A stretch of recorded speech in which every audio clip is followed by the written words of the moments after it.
do. You know. But as an aside, also before the talk, I want to say this, that because we're going to talk about the 5 essentials to maximize living. We talk a lot about in those 5 essentials, or the 5 keys to maximize living, the 4 essentials of life that we talk about in the office all the time: food, water, oxygen, and nerve supply, and that's incorporated into that.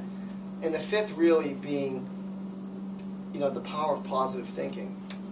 That's huge, and it's probably the most important thing, but it's so tough to define how to make that real and how do you incorporate that into your life. But I have some ideas about that I'll share. But you know what's funny is just recently, just as I was getting this all together, I got this message from Mercola on root canals. Have you guys heard about this? Yes. No. On how bad root canals are? Yes. Yes. That there's bacteria left in there. It's just. And they believe it's caused cancer. Yeah, systemic disease. Yes. It's astounding the research that's been done on that. And when you really look into it, their contention is that might be one of the absolute top challenges that we face in terms of staying healthy. So I'll just say this.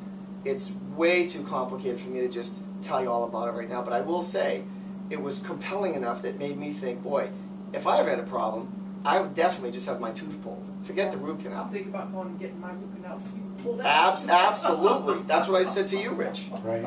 So if you've had a root canal already, read up on this. Go to Mercola.com and check it out, because the science is compelling. It's absolutely believable, and I think if you've had a root canal, you should seriously read this stuff and consider having it taken out and having an implant put in. Have the whole tooth removed? Absolutely.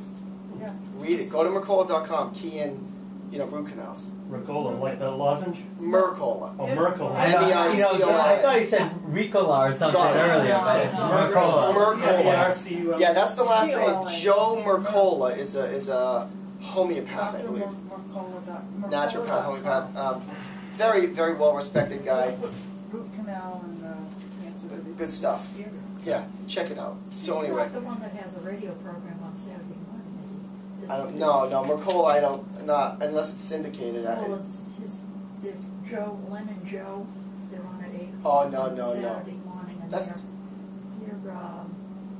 think they went chiropractic, and they're both registered pharmacists. Definitely not. And they have a lot of really good information. Oh, that's good to know about. It's 590. It's AM. Okay. Yeah. Oh, they're a local group. Yeah. Well, actually, they're in Pennsylvania. Oh, they really? broadcast Oh. from here. Oh, okay. My niece has gone to them. Okay, that's good to know about. I didn't know that, but I doubt that it could be. Maybe it is. I think though. I don't think his headquarters. I think his headquarters is in the Midwest. I could be wrong. But anyway, Joe Mercola, Mercola.com. It's the most frequently visited wellness care. You know about it. Wellness care website, and you know about it probably, right? Great stuff.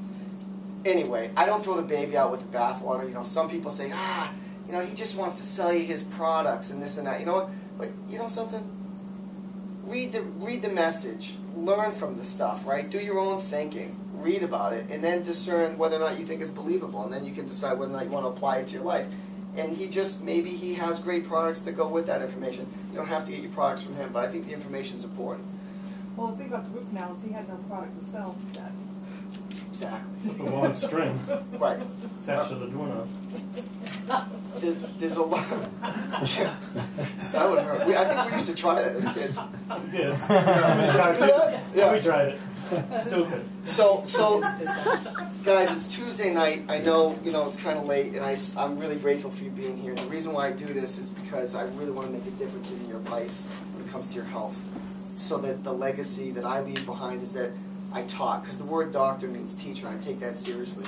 So I just to, crack your back is really not what I'm about. In fact, I probably tried really hard not to be a chiropractor as much as I ever tried to do anything.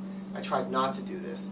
I think I was really called to do this, and there's a lot of reasons why I think and feel that way. From the time I was a child, some of the experiences that I had, and listen to my grandfather talk about his chiropractor, and on. And then I had some injuries in athletics and a couple car accidents, and it really led me ultimately to doing this. And I had opportunities to do other things, and that I probably would have been pretty good at, and to make a lot of money. In fact, I was in the stock market for a short period of time after undergraduate school, and I hated it. And I had the opportunity to take over all these accounts, working with the vice president, and it just wasn't for me. I said, you know what, this isn't really what I'm supposed to be doing, and I left it. So I do this because I think that there isn't anything more important than doing things that are going to help us establish better health, whether it's in our physical bodies, in our relationships with other people. That's the kind of stuff that I really want to make a difference in your life with. And you know, the reasons are just on and on and on now. You know, where I have patients that I've seen pass away, you know, early, and attended their wake, funeral services, and it's sad to see that. Family members I've had, you know, die of cancer. You know, I had one of my cousins pass away at 35 years old.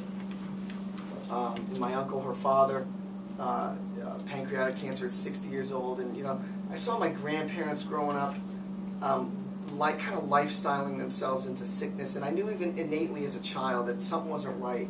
Like I just somehow realized that shouldn't be. You know, like looking at their gnarled, arthritic hands and their hunched posture and their inability to do anything. And I thought, boy, this is crazy. You know, as you get old, you just crumble.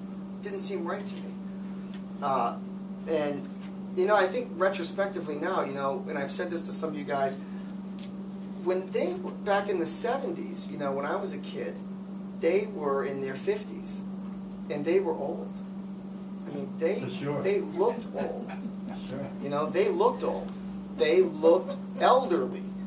I think back now, I was, my dad was 32 when I was born.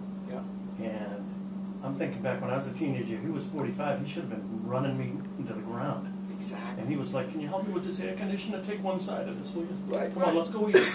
Rest time. We put it on the table, take a break. Yeah. Do it. You know, so Yeah. that generation, that was the norm, and they looked it, they acted it, Yeah. they dressed it. They were, by definition, old. They thought, too, that they were old, and that's why they acted the way they did. You know. So I have pictures to prove it, too. I should have brought them in. Because I guarantee you, if I handed them out, because I've done this at other classes, and I said to you, how old would you say they were, my grandparents in this photo? You would have said 70, you know? And they were like 50. So, you know, that's the kind of stuff. So we see a shift in the sort of evolution of wellness. You know, like we don't do that now. We live longer, we live healthier. But we've kind of, and I'm going to get to this, you know, we've kind of come to a tipping point. And that is scary to me because, you know, we shouldn't be there as a nation, right? As a culture, a society, we should be impressively healthy, you know, and we should be great role models for our kids. And they should be taking that to the next level. We should be getting healthier and healthier and healthier instead of sicker. And that's sadly the direction that we're going in. And that's why we're going to talk about this stuff. So we're going to talk about the 5 keys of maximizing your wellness: the physical, the chemical, the mental, the emotional, and even the spiritual. And I hope that I don't in any way offend anyone at any time. But I'm going to say some words like God, and that might freak some people out. But you know what? You can worship whatever you want, whoever you want, or nothing. But I choose to believe in God, and I think that I'll refer to that also sometimes as universal intelligence. Because I think that if we try to make that, you know, devoid the spirituality from wellness and get away from that, then we're missing the boat. We're going to talk about that and how that plays a role, not so much the genes, but this intangible thing that makes us live. So I want to start with a little discussion about, and by the way, I feel a need to, compelled to talk about this too. You know, Whitney Houston and all of the news, right, and her death. Sad, right? Just wrong. You know, beautiful woman, vital, apparently, for a long time anyway, maybe not so much recently, and so talented. And to see that happen, to see somebody just self-destruct, is sad beyond words to me. I actually get like emotional thinking about it. It's just mind-blowing to me how that can happen to a human being. It's sad. But, you know, the problem, as I see this, is that we have a drug culture. And, you know, there was, I think B.J. Palmer, the developer of chiropractic, said drugs are dangerous, whether pushed or prescribed. You know, and does that mean that you should never medicate? I don't think so. I've done it. my family's done it, my kids, my wife. You know, we've benefited from medicine, but let's just sort of kind of separate and say,